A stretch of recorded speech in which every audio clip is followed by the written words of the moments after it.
आज के लेक्चर में हम स्टडी करते हैं एनर्जी के बारे में। अब एनर्जी क्या होती है? एनर्जी होगी capacity of a body of doing work. Capacity of a body for doing work. किसी भी काम को करने के लिए हमें कितनी कैपेसिटी की रिक्वायरमेंट है, उसी कैपेसिटी को हमने क्या कहा है? एनर्जी कहा है। अब यहाँ पर जो एनर्जी है वो कितने टाइप की होगी? एनर्जी की वैसे देखे जाए तो बहुत सारी फॉर्म होती है। फॉर एग्जाम्पल मैकेनिकल एनर्जी हो गई, हीट एनर्जी हो गई, लाइट एनर्जी हो गई, साउंड एनर्जी हो गई, इलेक्ट्रिकल एनर्जी हो गई, मैग्नेटिक एनर्जी हो गई, केमिकल एनर्जी हो गई, जो ये सेल होते हैं, जो अलार्म में सेल लगाते तो उसमें जो एनर्जी स्टोर हो गई, केमिकल एनर्जी हो गई, न्यूक्लियर एनर्जी हो गई। डिफरेंट टाइप्स की एनर्जी होती है, बट यहाँ पर हम स्टडी करेंगे सिर्फ मैकेनिकल एनर्जी के बारे में। मैकेनिकल एनर्जी के बारे में कि जो मैकेनिकल एनर्जी है वो क्या होती है। अब जो मैकेनिकल एनर्जी हमारे पास टू टाइप्स की होगी। वो होगी एक तो काइनेटिक एनर्जी और एक होगी पोटेंशियल एनर्जी। अब इसको हम वन बाय वन डिस्कस करेंगे। तो आज के लेक्चर में हम स्टार्ट करते हैं काइनेटिक एनर्जी क्या होगी, और नेक्स्ट लेक्चर में हम स्टडी करेंगे पोटेंशियल एनर्जी क्या होती है। अब काइनेटिक एनर्जी क्या होगा? The energy possessed by a body by virtue of its motion. जब कोई भी बॉडी मोशन में होती है और उस मोशन के कारण उसके साथ जो एनर्जी अटैच्ड होती है उसी को हम क्या बोलते हैं? काइनेटिक एनर्जी बोलते हैं। फॉर एग्जाम्पल एक फ्लोइंग वाटर है, एक फ्लोइंग वाटर होता है, उसके अंदर काइनेटिक एनर्जी होती है। मूविंग व्हीकल है, कोई भी व्हीकल है वो मूव कर रहा है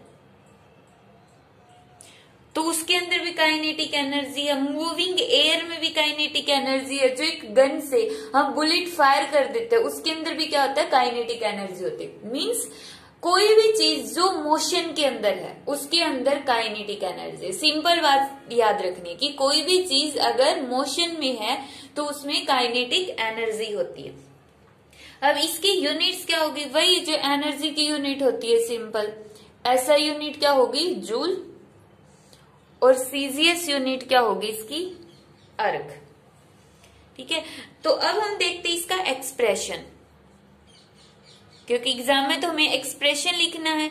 सबसे पहले हम इसका एक्सप्रेशन देखेंगे सिंपल वाला, जो सिंपल डेरिवेशन है।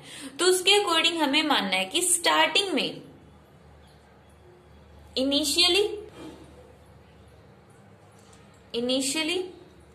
जो बॉडी हमने ली है वो रेस्ट के अंदर है। अगर रेस्ट में है मतलब उसकी इनिशियल वेलोसिटी कितनी होगी? 0 होगी। उसके बाद जो बॉडी है वो कैसे हो गई? मोशन के अंदर हो गई। मोशन में है तो उसके बाद उसकी फाइनल वेलोसिटी हमने मान ली v हो गई। अब इसके लिए हमें काइनेटिक एनर्जी निकालनी है कि उस बॉडी के अंदर कितनी काइनेटिक एनर्जी हो गई। ठीक है, अब इसको समझने के लिए जैसे हमने ये ले लिया कि एक बॉक्स रखा हुआ है, शुरू में ये रेस्ट में है। ठीक है, रेस्ट में है तो इसकी एनर्जी कितनी हो गई? इसकी वेलोसिटी कितनी हो गई? 0 हो गई। फिर हमने इसके ऊपर फोर्स लगाया। फोर्स में लगाने की वजह से अब जो ये है मोशन में आ गया और मूव कर रहा है। मान लिया जितना फोर्स हमने लगाया उस फोर्स की वजह से इसमें एस डिस्प्लेसमेंट तक ट्रेवल किया। मैंने इसके ऊपर फोर्स लगाया, फोर्स लगाने से जो ये बॉक्स है वो यहां तक चला गया, इस पोजीशन तक। इसने एस डिस्प्लेसमेंट की, तो हमने यहाँ पे कितना वर्क डन किया है? हमने इस बॉक्स को मूव करने में वर्क डन कितना किया? Force multiply by displacement. अब फोर्स का फॉर्मूला क्या होता है? न्यूटन के सेकंड लॉ के अकॉर्डिंग मास इनटू एक्सीलरेशन और एस। अब यहाँ पर बॉडी मोशन में है ना, जब भी बॉडी मोशन में होती है तो वहां पे इक्वेशन ऑफ मोशन यूज होती ही होती है, चाहे वो किसी भी फॉर्म में यूज हो। इक्वेशन ऑफ मोशन कौन सी होती है? v is equal to u plus a t, s is equal to u t plus half a t square, और थर्ड होती है v square minus u square is equal to twice of AS। तो यहाँ पर हमारे पास time वगैरह तो कुछ है नहीं, तो हम स्टार्टिंग की 2 इक्वेशन तो यूज कर नहीं सकते। तो इसके लिए हम कौन सी इक्वेशन यूज करेंगे, थर्ड इक्वेशन यूज करेंगे। तो ये वाली इक्वेशन हम यूज करते हैं। इस इक्वेशन के अकॉर्डिंग देखो v क्या है, फाइनल वेलोसिटी, u क्या है, इनिशियल वेलोसिटी। इनिशियल वेलोसिटी कितनी है, 0 है। तो यहां से हमारे पास क्या बन गया equation, v square is equal to twice of as। a की वैल्यू कितनी आ गई, v square divide by 2s। अब a की वैल्यू हम यहाँ पे पुट कर लेते हैं, m। a की वैल्यू आ गई हमारे पास v square divide by 2s और s से s कैंसिल। तो हमारे पास जो ये वर्क डन आया है वो किसके इक्वल आ गया, हाफ mv स्केयर। और जो हमने वर्क डन किया है इस बॉडी पर, यही वर्क डन किसकी फॉर्म में अपीयर होता है, इस काइनेटिक एनर्जी की फॉर्म में। तो यहाँ पे काइनेटिक एनर्जी का फॉर्मूला क्या आ गया, हाफ mv स्केयर। जैसे law of conservation of energy होती है, उसके अकॉर्डिंग क्या होता है कि ना तो हम एनर्जी को क्रिएट कर सकते हैं, ना ही एनर्जी को डिस्ट्रॉय कर सकते। तो यहाँ पर भी हमने ना तो एनर्जी क्रिएट की है, ना ही एनर्जी डिस्ट्रॉय की। हमने क्या किया है, इसकी जो हमने वर्क डन किया, हमारी मैकेनिकल एनर्जी थी, जो हमारी मसल्स की एनर्जी थी, उस मसल्स की एनर्जी को हमने किस फॉर्म में, वर्क डन की फॉर्म में दिया इसको, और वो किस में कन्वर्ट हो गई, फिर उसकी काइनेटिक एनर्जी में। मतलब अब जो बॉडी के अंदर है वो मोशन आ गई है। यहाँ पे काइनेटिक एनर्जी का फॉर्मूला क्या हो गया, half multiply by mass multiply by, अब सबसे इंपॉर्टेंट है कि ये जो v है वो स्पीड है। स्पीड क्यों ली हमने, क्योंकि देखो v तो होता है, ये वेलोसिटी ही है, क्योंकि इसकी पर्टिकुलर डायरेक्शन भी होगी। बट जब हम वेक्टर क्वांटिटी का स्केयर ले लेंगे तो क्या बन जाएगी, वो एक स्केलर क्वांटिटी बन गई। तो मीन्स वेलोसिटी क्या बन गई, स्पीड बन गई। तो काइनेटिक एनर्जी स्पीड का स्केयर होती है, ना कि वेलोसिटी का स्केयर। ये एक इम्पोर्टेंट पॉइंट है, क्योंकि काफी बार क्वेश्चन ये पूछा जाता है कि क्या काइनेटिक एनर्जी वेलोसिटी पर डिपेंड करती है। हम बोल देते कि वेलोसिटी का स्केयर, तो यहाँ पे वेलोसिटी का स्केयर नहीं होता, ये स्पीड का स्केयर होता है। काइनेटिक एनर्जी वेलोसिटी पर डिपेंड नहीं करती है। अब ये जो हमने डेरिवेशन किया, ये तो कांस्टेंट फोर्स के लिए था, कांस्टेंट फोर्स के लिए सिंपल डेरिवेशन था।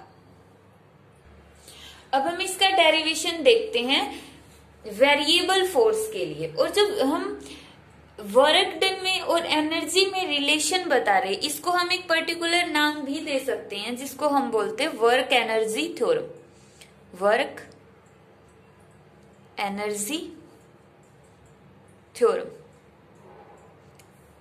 वो सिंपली जैसे एग्जाम के अंदर कई बार ये बोलेगा कि वर्क एनर्जी थ्योरम बताओ, ये नहीं कहेगा कि काइनेटिक एनर्जी का डेरिवेशन निकालो। वर्क एनर्जी थ्योरम वही है, वर्क डन से हमने क्या ऑब्टेन कर लिया, काइनेटिक एनर्जी ऑब्टेन कर लिया। अब कांस्टेंट फोर्स के लिए तो हमने देख लिया था, अब हम यहां पर देखते हैं for variable force. Variable force, अब वेरिएबल फोर्स का मीनिंग क्या होता है, जैसे अगर मैं ये मार्कर ही लेती हूँ, इसके ऊपर मैंने शुरू में थोड़ा फोर्स लगा, कम फोर्स है, फिर ज्यादा फोर्स लगाना स्टार्ट कर दिया। तो इस तरह से जो फोर्स की वैल्यू है, अगर वो लगातार चेंज हो रही है, दैट मीन्स वो वेरिएबल फोर्स है। तो अब हम इसका डेरिवेशन करते हैं वर्क एनर्जी थ्योरम का। मीन्स वर्क एनर्जी थ्योरम क्या होगी, फॉर वेरिएबल फोर्स। तो इसके लिए हम मान लेते हैं कि जो काइनेटिक एनर्जी है, kinetic energy is equal to half mv square.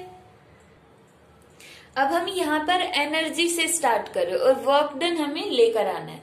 तो यहाँ पे देखो, या तो वर्क डन के फॉर्मूले से एनर्जी ऑब्टेन कर लो, या एनर्जी से वर्क डन ऑब्टेन कर लो। तो हम अब की बार एनर्जी से वर्क डन ऑब्टेन करते हैं, क्योंकि वर्क एनर्जी थ्योरम में क्या होता है, इन दोनों का रिलेशन हमें बताना होता है कि किसी भी फोर्स ने जितना वर्क डन किया वो उसकी काइनेटिक एनर्जी में कन्वर्ट हो जाता है। ये सिंपल वर्क एनर्जी थ्योरम होती है।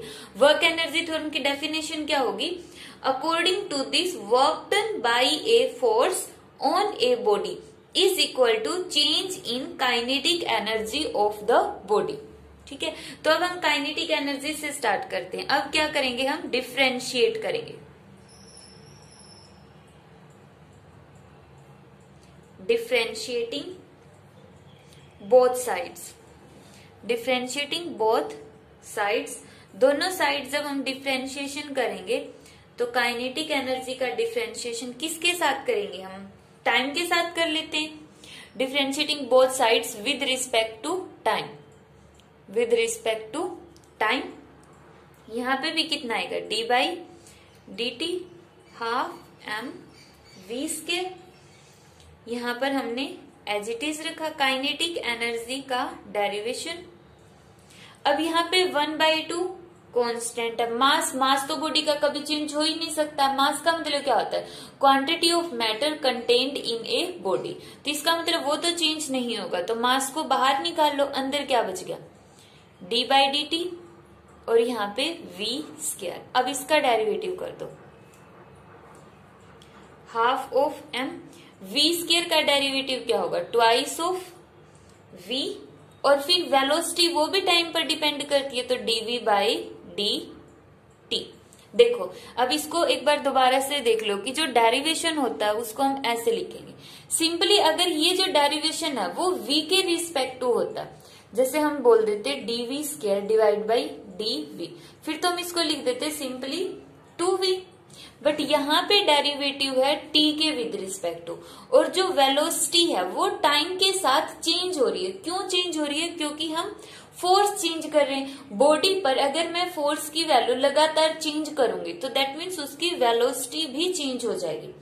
टाइम के साथ वेलोसिटी चेंज हो रही है, मतलब वेलोसिटी है वो टाइम का फंक्शन है, इसलिए इसका हम डेरिवेटिव कर रहे हैं 2v। और फिर हमें नहीं पता वेलोसिटी टाइम पर कैसे डिपेंड करती है, तो इसके लिए हमने बोल दिया dv बाई डी टी।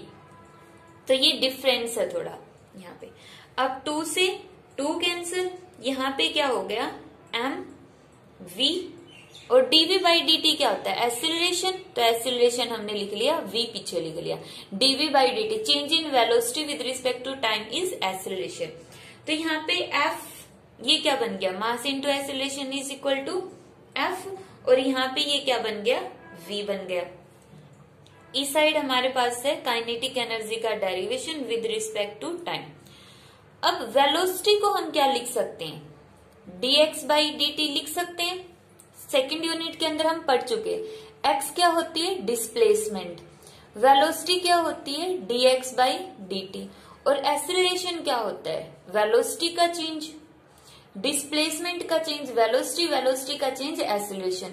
और एक्सीलरेशन को डिस्प्लेसमेंट की फॉर्म में अगर हम लिखेंगे तो v की वैल्यू पुट कर दो, dx by d t is equal to d square x divide by d t का स्क्वायर, ये आ गया। अब हमारे पास यहां पर आता है दोनों साइड क्या है, dt, dt से dt कैंसिल, तो हमारे पास डेरिवेटिव आ गया काइनेटिक एनर्जी का is equal to f d x.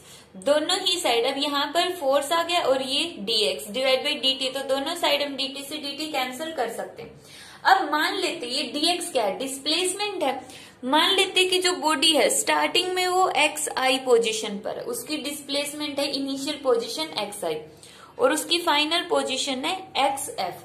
तो हमें बताना कि यहां से यहां तक जाने में हमें कितना वर्क डन करना पड़ा और उसकी काइनेटिक एनर्जी में कितना चेंज आया। तो उसके लिए हमें टोटल करना पड़ेगा, क्योंकि ये तो किसके लिए है change in kinetic energy, dx के लिए।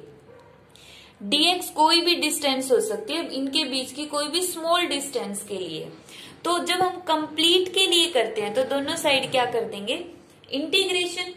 इंटीग्रेशन की लिमिट जिसका डिफ्रेंशिएशन होता है उसी की लिमिट होती है x i to x f. यहाँ पे डिफ्रेंशिएशन किसका है, काइनेटिक एनर्जी का। तो इनिशियल काइनेटिक एनर्जी और अपर लिमिट होगी फाइनल काइनेटिक एनर्जी। तो जब हम यहाँ पर सॉल्व करेंगे तो डिफ्रेंशिएशन किसका दिया हुआ, काइनेटिक एनर्जी का, तो क्या होगा, डिफ्रेंशिएशन से इंटीग्रेशन कैंसिल और काइनेटिक एनर्जी और उसकी लिमिट क्या आ गई, इनिशियल काइनेटिक एनर्जी और फाइनल काइनेटिक एनर्जी। और यहाँ पर ये क्या है, अब इम्पोर्टेंट है ये वाली टर्म। ये वाली टर्म हम पढ़ चुके हैं वर्क डन के अंदर, जो हमारा थर्ड लेक्चर था उसमें क्या पढ़ा था, ये किसके इक्वल होती है, वर्क डन के इक्वल होती है।